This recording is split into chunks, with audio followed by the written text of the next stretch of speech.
Greetings and bienvenue, Midnight Crew. Thank you for returning to this broadcast, and welcome to new viewers joining us for the first time. If you like a video, then feel free to subscribe.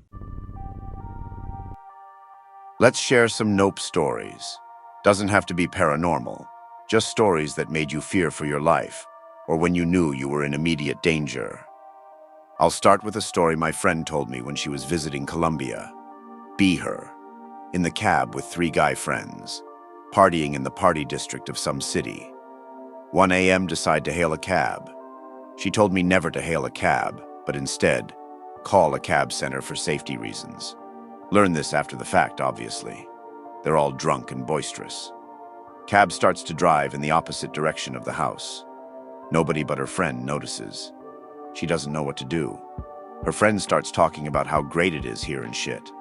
Friend says this is a red flag when in this type of situation. Taxi begins to leave the city. As the cab begins to leave the city, my friend gets extremely nervous. She has no idea what to do, and friends still haven't noticed. The driver has not said a single word throughout the entire ride. Keeps looking at her through the rear view. She is too scared to call Aunt, who is supposed to be at friend's house. At this point, they are way outside the city with nothing but cornfields on either side for miles. The car goes silent for what seems like eternity. Friend nudges one of the guys and gestures toward outside. Others finally catch on. You can feel the nope in the air now, as everyone knew something was up. The taxi driver shifted around in his seat. Her one friend broke the silence. "Hey man, I think we're going in the wrong direction." The driver looked at my friend through the rear view again. No response. Another guy speaks up. "Yo, the city is back the other fucking way." The driver reaches under his seat and pulls out a gun.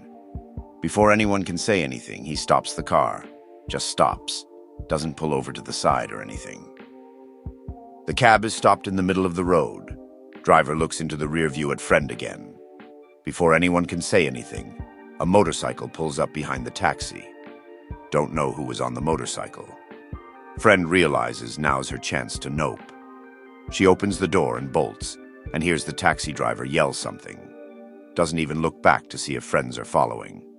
Just keeps running down the road. About 10 minutes of sprinting later, they begin to slow down. Still in the middle of nowhere. The taxi driver is not pursuing.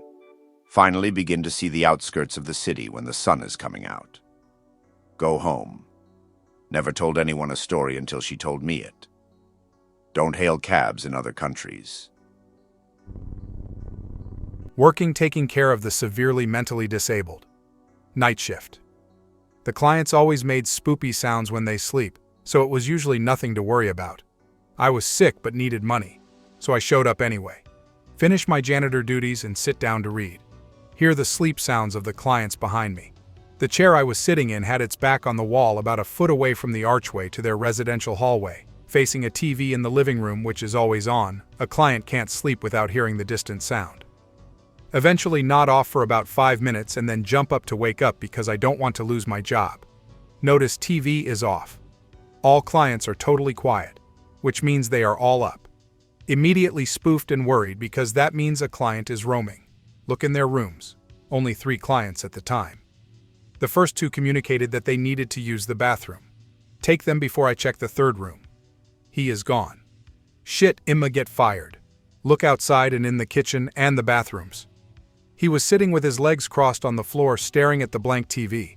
I had walked past him at least twice, or he was somewhere else and settled there. To this day, I don't know why all the clients woke up, nor do I know who turned off the TV. My best guess is a coworker. Needless to say, I was no longer tired. Happened 5 years ago, back when I used to live in a really rural part of the southern states. Be 17-year-old edgy youth. Edge crew calls me up. "Dude, M stole 2 kegs of beer from the liquor store in a non-town. Come over. Thirst intensifies. GIF. Middle of the night, middle of nowhere. Small-ass town, everybody knows everybody. We are the youngest people besides the kids. Everybody likes us because we bring life to the town. I love old folk, man. Sheriff is the father of my best bud and best friends with my dad. so he lets us carry guns as long as we don't fuck around. Grab my rifle because hog season is upon us. Start making my way through the dirt road. Nothing but the moon to light my path. Thick bush and woods on both sides of the road. The only things making a sound are my boots and some coyotes in the woods. Halfway to my friend's house, the road passes below the railroads. It looks like pick-related, but longer and without the cringe, bunny man or whatever. This bridge always makes me nervous at night, so I start feeling the effects. Whatever, mate. I got my rifle and I'm fully geared up. We are halfway there. Look at the woods for a quick glance. Nothing. Look back at the bridge. There is someone walking slowly through the bridge. At this point, I'm thinking, man, I don't want trouble tonight. But I remain calm. Whatever it is, I can get it with my rifle. I forgot to mention that the bridge is the only thing illuminated on this road.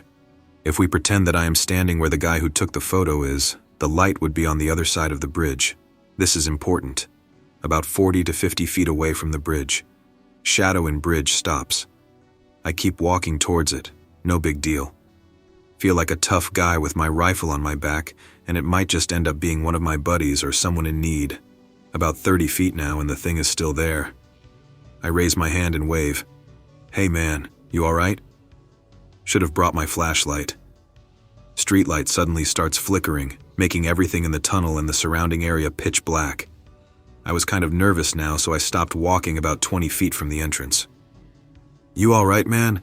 It's hog season, so it's a little dangerous to be alone out here. I'm from X-Town. I can walk you there if you want. No response. You are making me a little nervous, man. Say something. No tengas miedo, amigo. Hablas español. Don't be afraid, friend. Do you speak Spanish? Still silent. Light is flickering for longer periods of time now. Slowly reach for my rifle as I take a few steps back.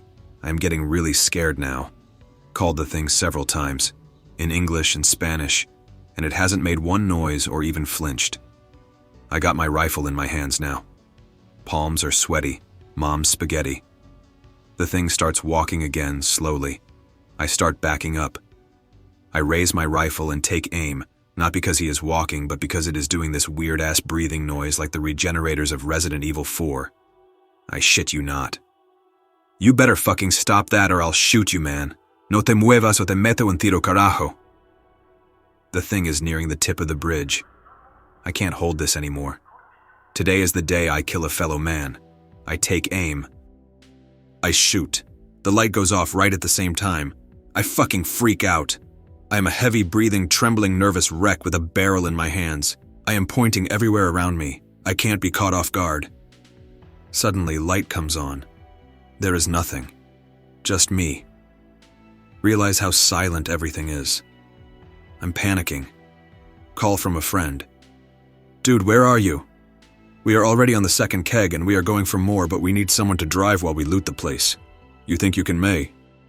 Dude, I'm in danger. There is something in the woods. Come to the bridge and bring everybody now. I wait for my friends to get there.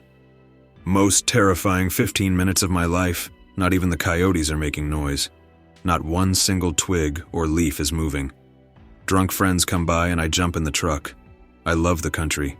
Questions, questions, questions. Tell them everything. Borrow a few kegs from a liquor store in the neighboring town later that night. Drown my fears in cold beer. It has become a tradition to tell my story whenever I go hunting with the boys or when we are hanging out at a town party. Like I said at the beginning, this was 5 years ago. The old dirt road is paved now, and there are lights illuminating the way. The thick forest is still there, though, pridefully guarding both sides of the road. Even now, I don't dare cross the bridge ever again by myself at night. I still don't know what that was, and I'm not sure I want to know. That it /X/. I hoped you enjoyed my raggedy-ass story. This isn't something that happened to me, but something that had happened to my stepsister, and something that scared her for quite some time. Sister's staying at a friend's house in Point Loma, California.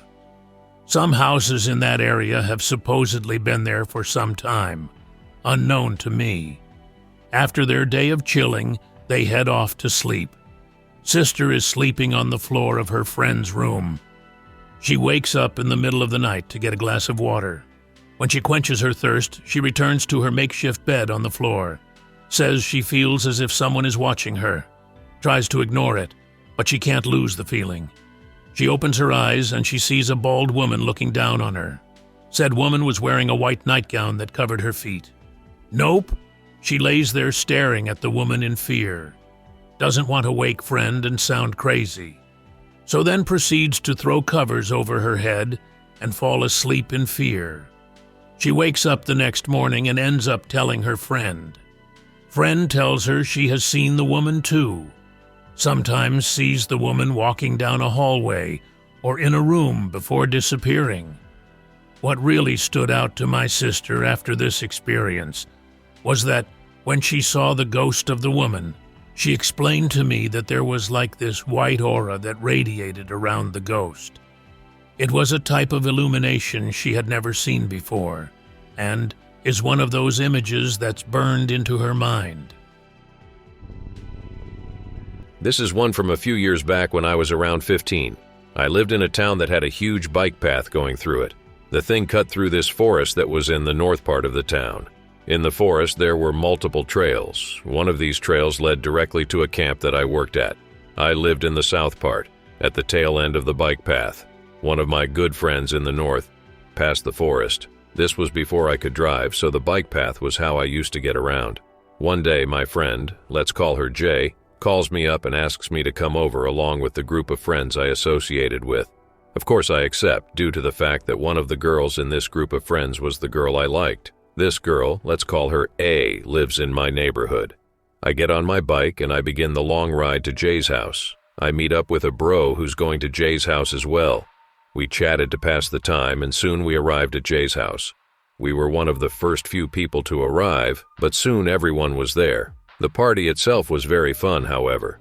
We lost track of time and it got dark. A decides it is time to go home and I go with her because it is going to be a long ride back and I wanted to make sure she got home okay. We get to the bike path and begin to set out. It is about 9:34 when we leave. Here is where things begin to get freaky. Making small talk with A, things are going good until we get near my camp. The bike path was illuminated, but a lot of the bulbs in the street lights had been broken by people throwing rocks at them. We were going at a good pace when she stopped suddenly.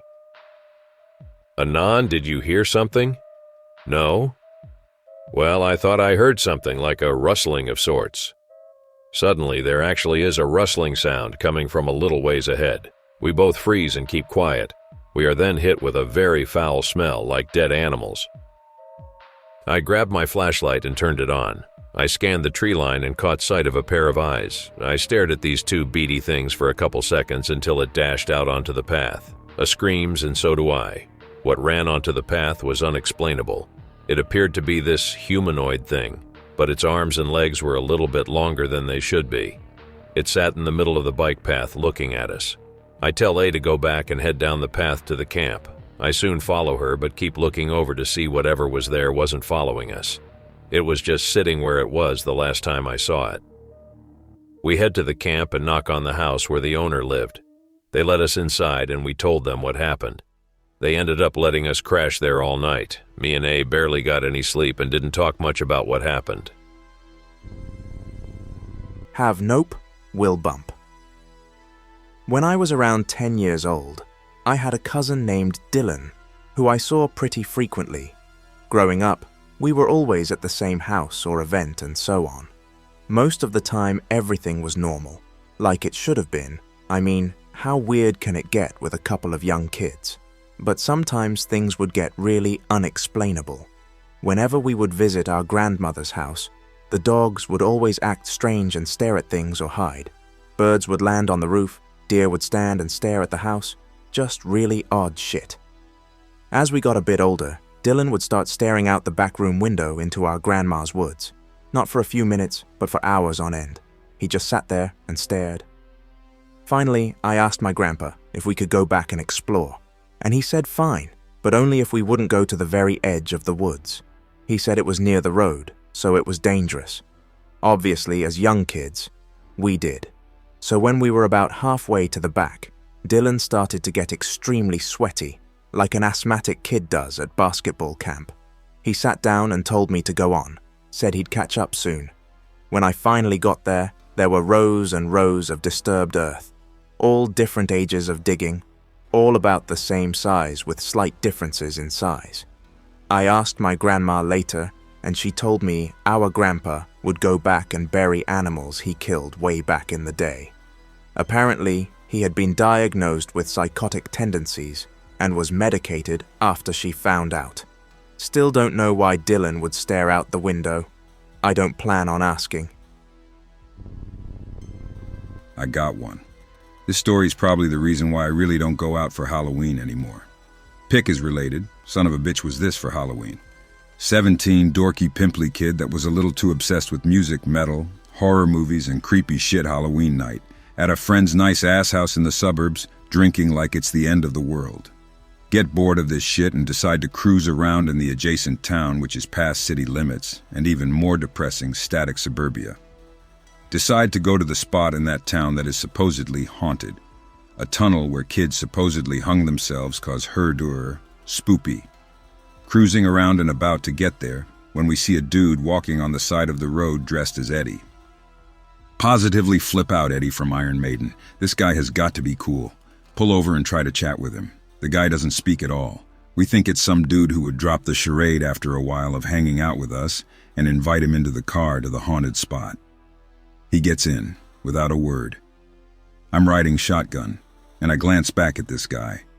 He's like abnormally skinny, and is only wearing the Eddie mask, and skin-tight black jeans and a dirty-ass mayhem shirt, like rolled around in the dirt for a bit. Whatever, the metalhead's trying. Get to the place finally, high spirits. This fucker still hasn't said a word. Friend parks the car a couple of 100 feet in a safe spot a little off the road, so we walk there to build up the spoops. Get out of the car and he follows us wordlessly. This is the part where shit gets really weird. It was at this tunnel where us, me and my 2 other friends, are challenging the spirits of the dead kids to come out and mess with us. 'Cause it's okay, Eddie's here. Notice that Eddie is breathing a little too hard, like that weird-ass kid from Hey Arnold. Also keeps doing this thing where he gets up right behind somebody really quickly, as if to do something with our backs turned, but stops when we notice. We start getting anxious when a friend goes to pee on the opposite side of the tunnel and he follows. I call out, "Hey, Eddie." He doesn't like being watched when he pees, 'cause micro. Dude stands there about halfway and does this thing with his left arm like he's trying to scratch his back. I keep my eye on him with my hand in my pocket trying to send a message. I was gripping Twix. Friend comes back and is behind Eddie guy, looking at me like, "Why are you having a standoff?" Motion him over for us to go. Idiot friend invites Eddie back to the car. Tell the driver to ditch him wherever. He's weird. Friend agrees. Because of instinct. We all get back to the car. Eddie is hanging back a bit. With all of us inside sobering up because of weird Eddie, we turn on the lights inside the car. Idiot friend who invited Eddie dude is riding in the back with him. And I'm gripping the ice brush the driver keeps at the feet of the passenger seat, 'cause this dude's just not right when idiot friend recounts the story. He said Eddie was leaning a bit forward, gripping the middle of his back with his left hand. Kept his eye on him, and Eddie and him pretty much stared each other down the whole way. We approach the boulevard and see a gas station we can tell this guy to fuck off at. We pull over and are like, "Well, it's been real, Eddie, but we have to go. Have a happy Halloween." The guy just sits there, breathing.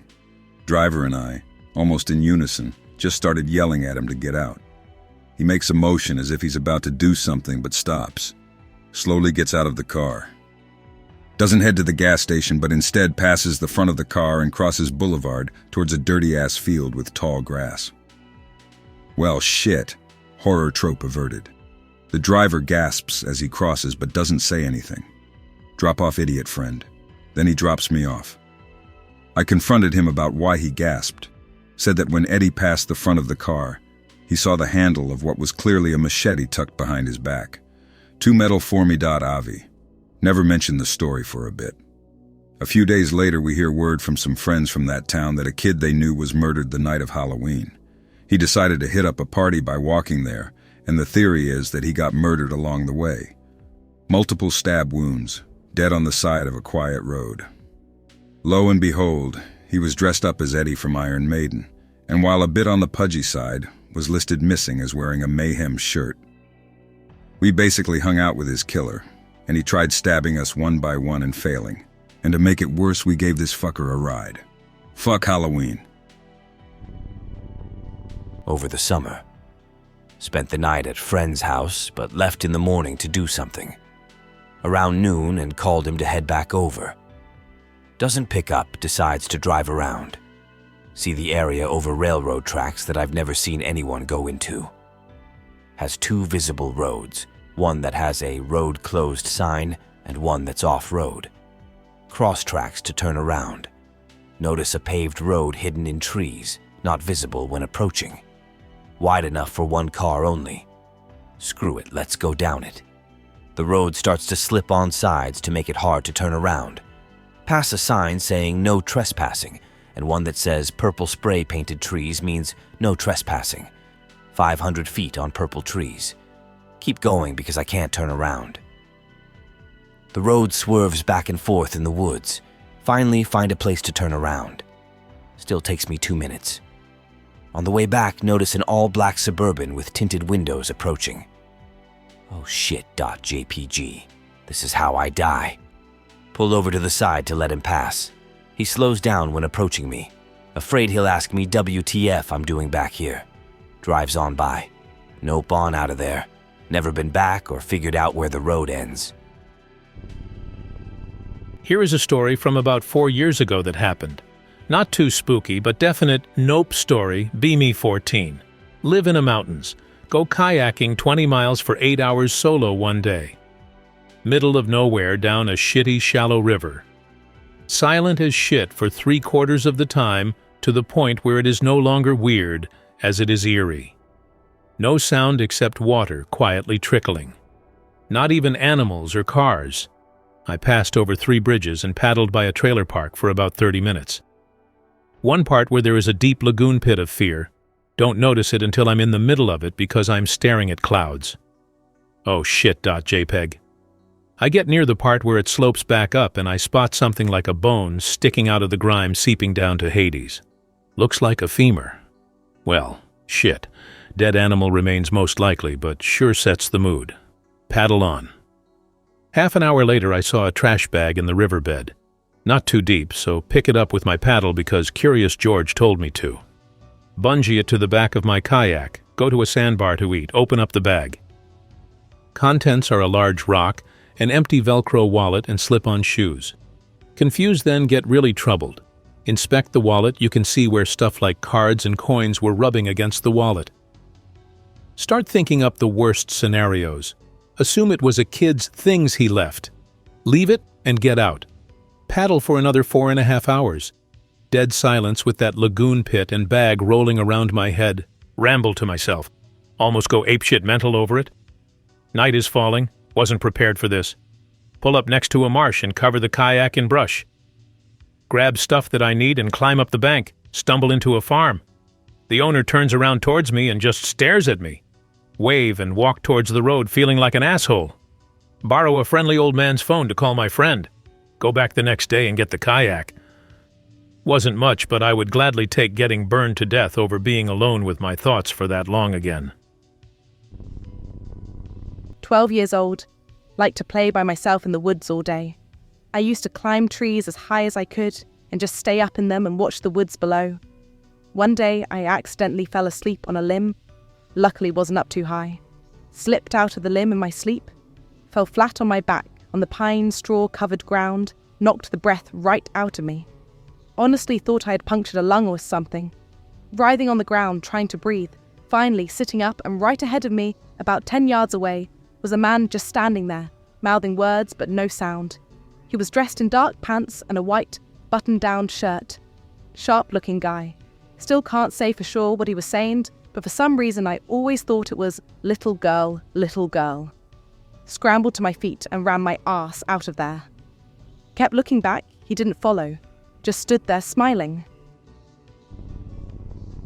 This one happened about 6 weeks ago.